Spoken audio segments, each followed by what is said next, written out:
નમસ્કાર. પૂર્ણિમા ગ્રહની અસર સીધી સંબંધો ઉપર પડે છે. લોકો સમજે છે કે શુક્ર મજબૂત થઈ જશે તો લગ્ન જીવન સંપૂર્ણ થઈ જશે, પરંતુ એક ગ્રહને લોકો હંમેશા નજરઅંદાજ કરી દે છે. આ ગ્રહ છે ચંદ્ર. જો પૂર્ણિમા ચંદ્ર કમજોર હોય તો શુક્ર પણ પોતાનો સુપ્રભાવ નથી આપી શકતા. પૂર્ણિમા ચંદ્ર કમજોર હોય તો પ્રેમની શરૂઆત તો થાય છે, પણ સંબંધ અધૂરો રહી જાય છે. શુક્ર આકર્ષણ આપે છે, પરંતુ ચંદ્ર આપણે આપે છે ભાવનાત્મક જોડાણ, અને ભાવનાઓને સમજ્યા વગર કોઈ પણ સંબંધો લાંબા સમય નથી ચાલતા.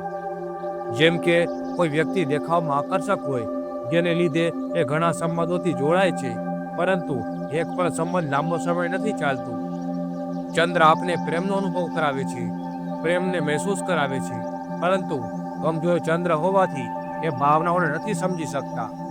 આકર્ષણ ગમે એટલું હોય, પરંતુ સાચો સંબંધ એકબીજાને સમજ્યા વગર નથી બંધાતો.